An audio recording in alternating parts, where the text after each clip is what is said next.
नमस्कार मेरे प्यारे साथियों, मैं आप सभी का स्वागत करता हूं आपके अपने YouTube channel SSC solutions with Anuj. जैसा कि आप सभी जानते हैं, आज हमारा पहली शिफ्ट का पेपर हुआ था 20 जून, पहली शिफ्ट एसएससी फेज 12 का। उसके कुछ क्वेश्चंस डिस्कस करेंगे। देखो, सबसे पहला क्वेश्चन पूछा गया था, निम्नलिखित में से कौन सी रचना कालिदास की नहीं है। अगर हम बात करें, जो राजतरंगिणी है वो कालिदास की रचना नहीं है, बाकी तीन आपकी कालिदास की रचनाएं हैं। इंपॉर्टेंट है, याद रखिएगा। पहली आपकी कुमार संभवम, दूसरी है मेघदूत और तीसरी है अभिज्ञान शकुंतलम। ये आपकी कालिदास की रचनाएं हैं। राजतरंगिणी कालिदास की कृति नहीं है। कालिदास वे संस्कृत के सबसे प्रसिद्ध कवि हैं। वेद, रामायण, महाभारत, पुराण उनके नाटकों और कविताओं में प्रमुख स्रोत हैं। उनकी प्रसिद्ध रचनाओं में अभिज्ञान शकुंतलम, विक्रमोर्वशी, मालविकनामित्र, कुंभारन संभव, रघुवंश और मेघदूतम शामिल है। राजतरंगिणी यह कल्लन द्वारा लिखी एक ऐतिहासिक पुस्तक है। अगर हम बात करें राजतरंगिणी की, तो ये किसने लिखी थी? कल्लन ने लिखी थी। राजतरंगिणी संस्कृत भाषा में लिखी गई थी। जो राजतरंगिणी है वो संस्कृत भाषा में लिखी गई थी। उसके बाद हमसे पूछा गया था, कन्नौज का युद्ध शेरशाह सूरी और हुमायूं के बीच कब लड़ा गया।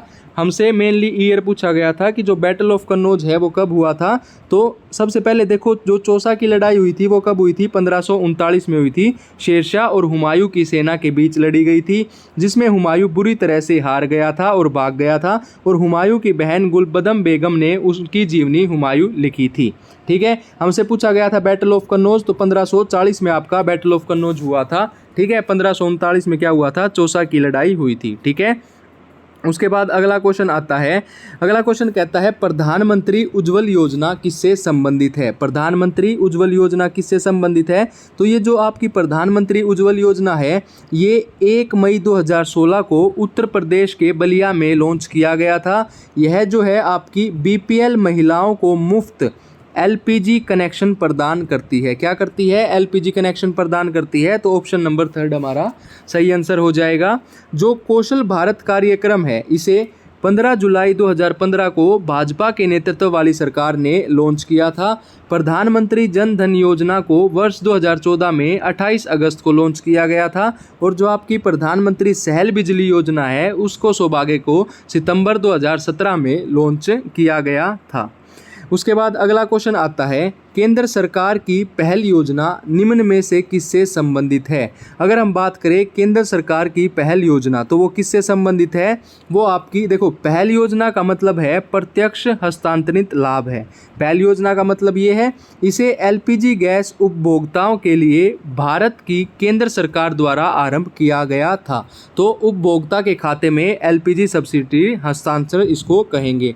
पहल योजना जो आपकी उपभोक्ता है के खाते में एलपीजी सब्सिडी हस्तांतरण से संबंधित है। सब्सिडी की राशि सीधे उपभोक्ता के बैंक खाते में प्राप्त होती है। अपने शुरुआती चरण में इसे 291 जिलों में शुरू किया गया था, और ये कब शुरू की गई थी? 15 नवंबर 2014 को शुरू की गई योजना थी।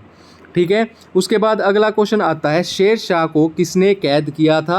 तो सभी को पता है औरंगजेब ने कैद किया था। औरंगजेब ने अपने पिता शेर शाह को 8 साल आगरा में कैद रखा था। उसके बाद अगला क्वेश्चन आता है, वर्ष 2011 की जनगणना के अनुसार भारत की जनसंख्या का घनत्व कितना था। तो आपने जो चीज़ें अब याद रखनी है, सर्वाधिक जनसंख्या घनत्व बिहार का है, सबसे कम जनसंख्या घनत्व अरुणाचल प्रदेश का है, और सर्वाधिक साक्षरता दर केरल का है, और सबसे कम साक्षरता दर किसका है? बिहार का है।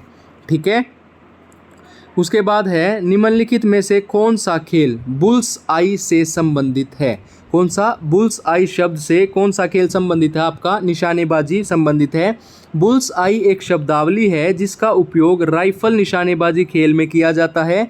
यह डॉट्स में फर्श से 5 फुट 8 इंच 1.73 मीटर ऊपर स्थित है।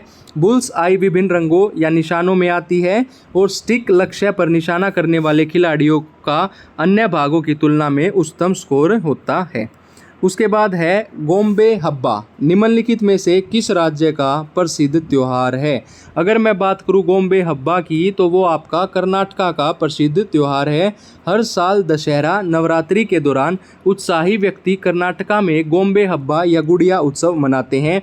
अगर हम बात करें आंध्र प्रदेश की, तो आंध्र प्रदेश में हो जाएगा दशहरा आदि, दक्कन महोत्सव, बोह महोत्सव। अरुणाचल प्रदेश में रेहे, बूरीबूट, मायोकोदरी, पोंगटू, लोसार, मुरुंग, सोलोंग, मोपिन और मोनपा उत्सव होते हैं। असम में अम्बुबाची मेला, बोगी मेला, बेशागु, देहिंग पटकई होते हैं। ठीक है। उसके बाद एक क्वेश्चन पूछा गया था, एशियाई खेल का दूसरा नाम क्या है? तो एशियाई खेल का दूसरा नाम है एशियाड। और लोकसभा के कार्यकाल कितनी बार 6 वर्ष तक बढ़ाया गया है? तो सिर्फ एक बार बढ़ाया गया है। 1975 में आपातकाल के समय जो फखरुद्दीन अली अहमद भारत के राष्ट्रपति थे, उन्होंने राष्ट्रीय आपातकाल की घोषणा किस आधार पर की जाती है, ये आप देख लेना। जो राष्ट्रीय आपातकाल है उसकी घोषणा के बारे में एक बार पढ़ जाना। उसके बाद है क्वेश्चन, मोहनजोदाड़ो का विशाल स्नानागार किस सामग्री से बनाया गया था?